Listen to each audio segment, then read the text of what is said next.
The Silent Guardians. Commander Elena Shepard stared at the holographic display hovering above the command table, the blue glow illuminating her weathered face.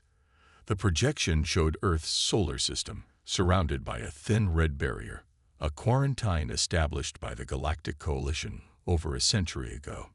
"Perimeter breach detected in Sector 7, announced the ship's eye, its voice echoing through the bridge of the Defiance.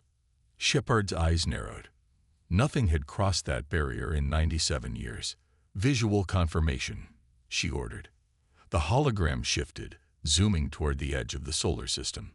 A small vessel, burning and damaged, tumbled through the breach, trailing debris and radiation. "Coalition signature," her tactical officer, Lieutenant Kang, reported with surprise. "It's broadcasting on all emergency channels." "Let me hear it," Shepard commanded.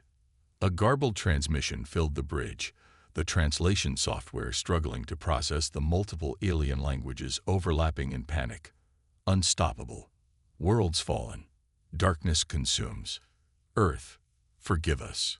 Need the guard. Only humans can." The message cut off abruptly. Silence fell across the bridge. "Status of the vessel?" Shepard asked, her voice steadied despite the implications of what they'd just heard. "Critical damage. Life support failing. 2 life forms detected, but readings are weak," Kang replied. Shepard made her decision instantly. "Intercept course. Prepare medical and security teams." As the Defiance moved toward the damaged alien ship, Shepard opened a secure channel to Earth Command. "This is Commander Shepard. Wake the Admiralty. Protocol Lazarus is now in effect." In the underground complex beneath Olympus Mons on Mars, Dr. Arjun Patel moved through rows of cryostasis pods, each containing a sleeping soldier. These weren't ordinary military personnel. They were the Guardian Initiative, humanity's ultimate weapon system, developed in the decades following Earth's quarantine. "Are you certain this is necessary?" asked his assistant, Dr. Chen, nervously adjusting her glasses as they walked between the rows. "These men and women haven't been conscious in nearly a century." "Direct orders from Earth Command," Pavel replied, activating his console. "All units are to be revived. Whatever's out there, it's bad enough that the Coalition, the same aliens who declared us too dangerous to join their community, are now begging for our help." He entered his authorization code, and the facility hummed to life. Status lights on the pods shifted from blue to amber as the revival process began. "They'll need time to adjust," Chen cautioned. "Muscle atrophy, cognitive recalibration." "We don't have time," Paddle interrupted, accessing the central computer. "Activate the neural accelerators. Full cognitive and physical restoration protocols." Chen's eyes widened. "The emergency protocols? We've never tested them on more than 3 subjects at once." "I know," Paddle acknowledged grimly. But the message from Command was clear. Whatever's coming, it's already destroyed multiple Coalition worlds. They need the Guardians ready to fight, not recovering in medical beds. In the first pod, a woman with close-cropped silver hair and a neural interface scar running down her neck began to stir. Major Katerina Vorobyov, former Russian Spetsnaz, enhanced with neural combat systems that made her reactions inhumanly fast. Next to her, the pod containing Colonel Marcus Jackson, once the most decorated Special Forces commander in North America, showed increasing brain activity. One by one, humanity's finest warriors began to awaken. High Admiral Thomas Wade stood before the United Earth Defense Council, the holographic projections of leaders from every human settlement across the solar system floating around the circular chamber. Behind him, the 2 Coalition survivors, Ambassadors Rix and Fleet Commander Thala, waited nervously, their insectoid frames visibly weakened from their ordeal. "The entity they call the Devourer has consumed 17 Coalition worlds in less than 3 months," Wei explained, projecting the data transmitted from the alien vessel. Conventional weapons had no effect. Energy attacks seemed to strengthen it. Mass strikers and kinetic weapons passed through it without resistance. "And they expect us to do what exactly?" asked Governor Martins of the Europa colony, her skepticism evident. "We've been isolated behind their barrier for a century. Our technology can't possibly." "They don't want our technology," Wei interrupted. "They want our warriors." The chamber fell silent. Ambassador Drake stepped forward, multifaceted eyes reflecting the light. "Forgive our desperation," the alien chittered, translator converting its speech. "The coalition was wrong about humanity. We feared your violence, your unpredictability, your willingness to sacrifice for victory. Now, those are precisely the qualities we need." Wei activated another projection, this time showing Earth's hidden fleet. Ships that had been constructed in secret over decades, vessels unlike anything humans had publicly deployed before. Project Guardian was established after the quarantine, Wei explained. "While officially complying with coalition restrictions, we secretly developed weapons and trained soldiers specifically designed to combat existential threats. Not just conventional warfare, but psychological and conceptual warfare, fighting enemies that operate outside normal parameters. This Devourer, it doesn't think like us," Fleet Commander Thola added, mandibles clicking nervously. "It doesn't fight like anything we've encountered. It seems to exist partially outside normal spacetime. Precisely the kind of threat the Guardians were designed to face," Wei confirmed. "The question before this council is simple. Do we deploy the Guardian fleet and assistance force, or do we maintain our isolation and hope this threat never finds its way through the barrier?" The voting took less than a minute. It was unanimous. Major Katerina Vorobyov stood at the observation deck of the carrier Prometheus, watching as the massive ship detached from its Martian docking bay. Around it, dozens of other vessels, destroyers, cruisers, frigates, moved into formation. Their sleek hulls gleamed dully in the distant sunlight, designed not for beauty, but for functional lethality. "Impressive, isn't it?" said a voice behind her. She turned to see Colonel Marcus Jackson approaching, moving with the fluid grace of someone whose body had been enhanced beyond normal human limits. "They've been building all this while we slept," Vorobyov responded, gesturing at the fleet. 100 years of preparation." Jackson nodded. "After the coalition quarantined us, Earth's nations realized something. Unity wasn't just desirable, it was essential. The Guardian Initiative wasn't just a military program, it was humanity's insurance policy. And now we're called to collect," Vorobyov said grimly. On the command deck of the Prometheus, Admiral Wei stood before the assembled Guardian command staff, 25 enhanced soldiers who would lead the battle groups. Their faces showed no fear, only calm determination. These were warriors specifically selected and trained to face the unimaginable. "The coalition vessels will lead us to the breach point," Wei explained, displaying the tactical plan. "Once through, we'll rendezvous with what remains of their fleet at the Arcturus relay station. From there, we pursue the Devourer to the Vega system, where it's currently consuming the third planet." Colonel Jackson studied the projections. "What are our operational parameters?"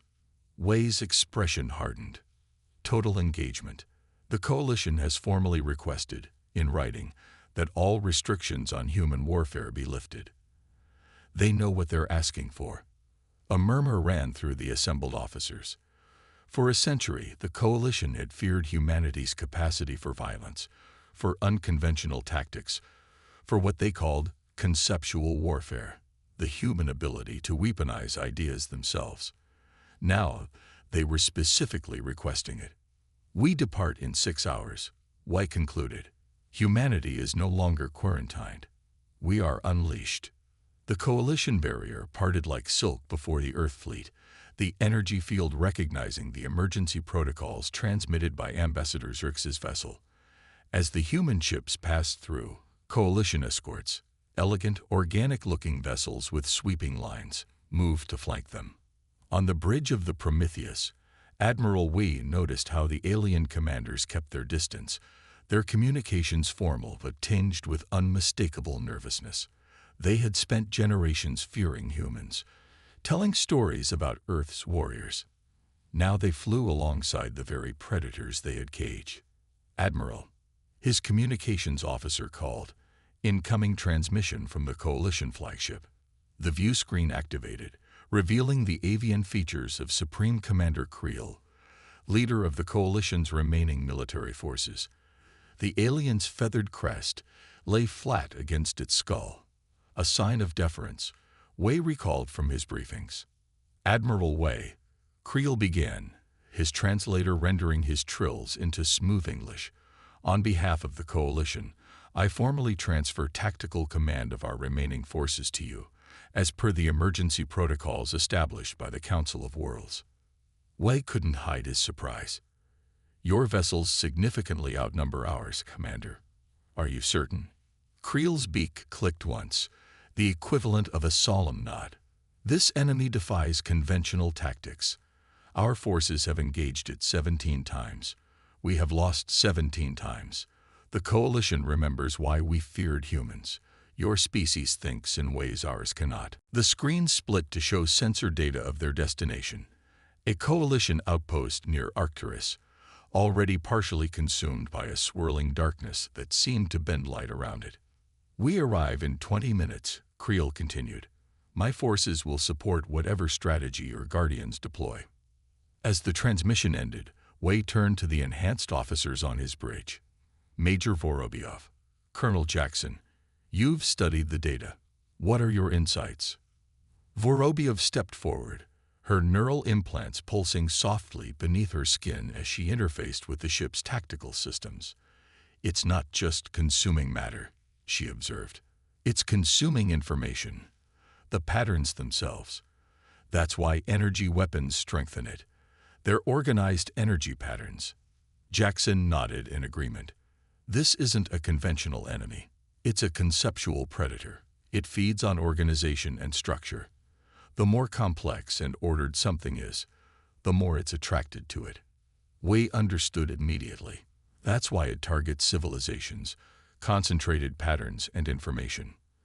"And why the Coalition can't fight it," Vorobyov added. "Their entire approach to warfare is based on harmony, precision, coordination. Everything they do just makes this thing stronger."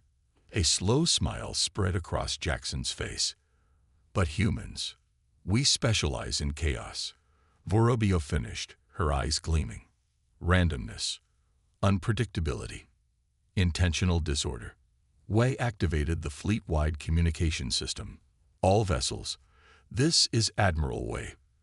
Prepare for arrival at Arcturus. Guardian protocol is now in effect." Throughout the fleet, sealed compartments opened, revealing weapons that operated on principles no Coalition scientist would ever have conceived. Devices designed to weaponize chance, to amplify uncertainty, to introduce entropy into ordered systems. As they approached the swirling darkness ahead, Ambassador Zrix watched from the observation deck, his compound eyes reflecting the approaching battle.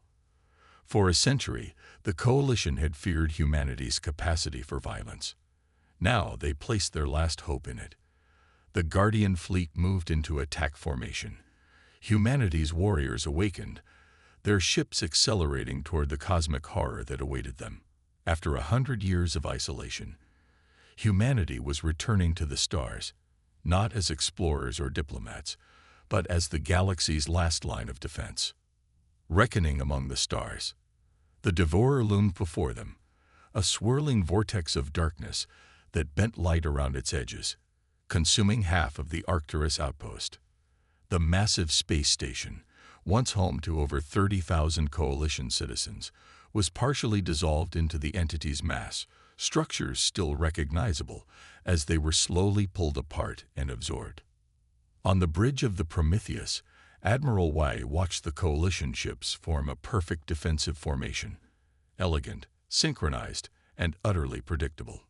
"They still don't understand," Colonel Jackson murmured beside him. "Even now."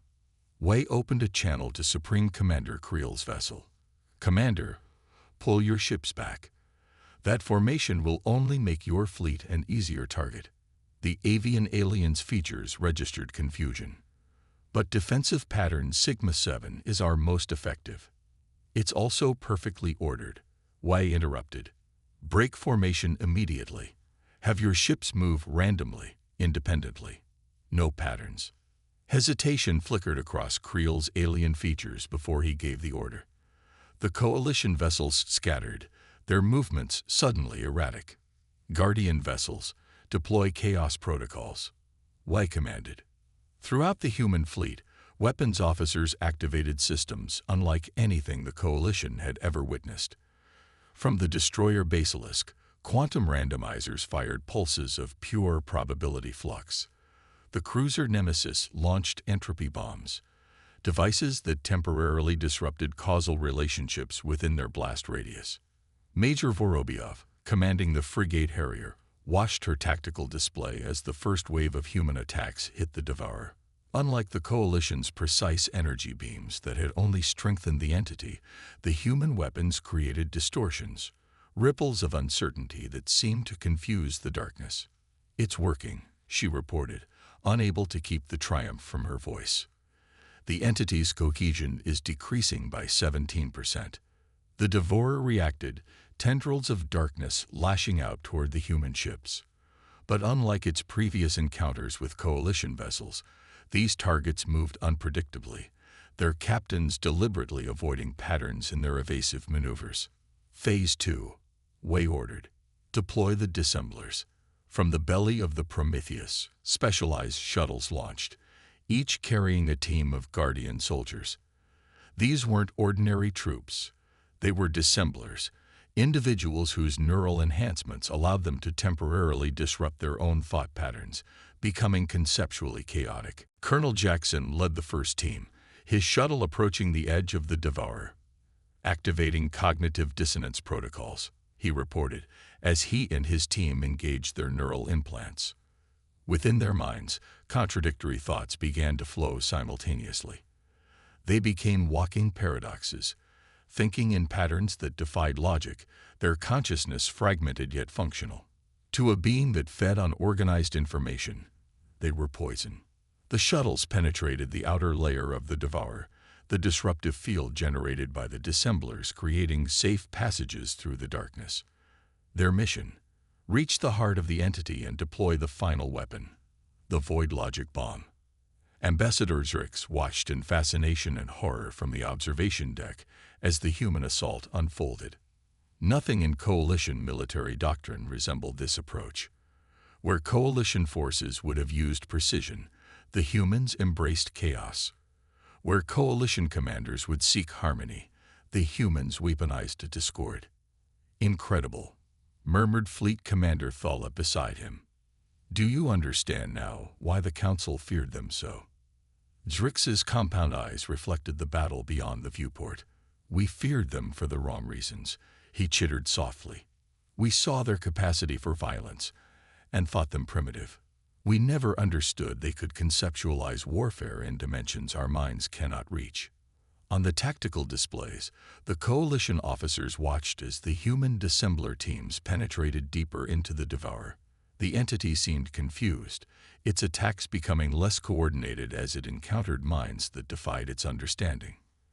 "This is why they were quarantined," Thala said, mandibles clicking nervously. "Not because they were dangerous, but because they think dangerously." Inside the Devourer, Colonel Jackson led his team through corridors of swirling darkness. Their specialized suits protected them from the entity's attempt to break down their physical structure, while their neural implants kept their thought patterns chaotic enough to repel its information-consuming aspects. "We're approaching what appears to be a central node," Jackson reported, his words occasionally scrambled by the cognitive dissonance protocols affecting his speech. "Reality, fluctuations, increasing." The team pushed forward, moving through a space that didn't obey normal physics.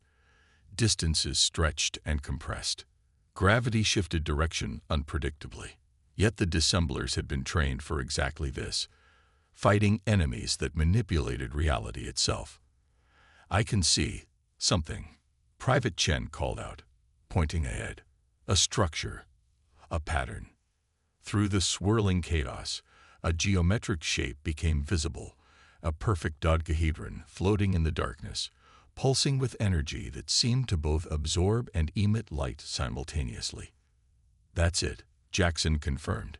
The organizing principle. All teams converge on my position. As the other dissembler teams joined Jackson at the central node, Major Vorobyov's voice came through their communications. Colonel, we've analyzed the entity's reaction patterns. We believe it's not just consuming, it's cataloging. This thing is some kind of library. Jackson studied the geometric shape before them.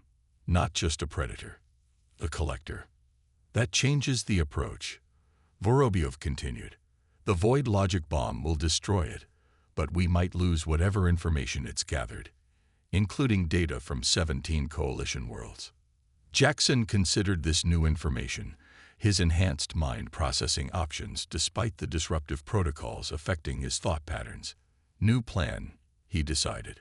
We're going to attempt communication. On the bridge of the Prometheus, Admiral Way received Jackson's transmission with surprise.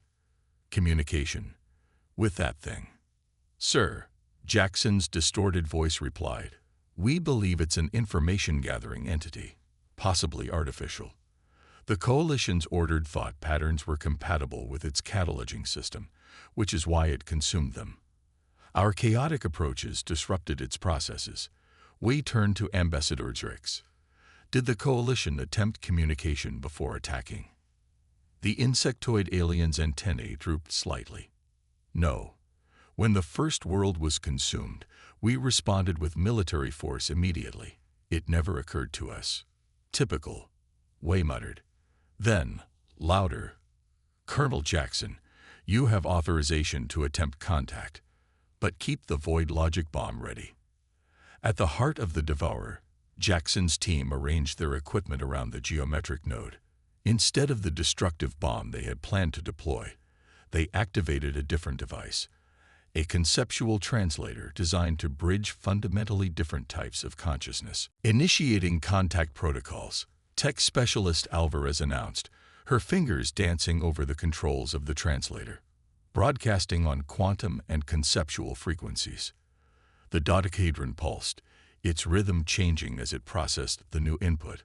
Around them, the chaotic environment seemed to pause, as if the entity had turned its attention to their signal. We're getting a response, Alvarez reported, surprise evident in her voice. It's mathematical at first, then conceptual patterns. It's trying to establish a communication baseline.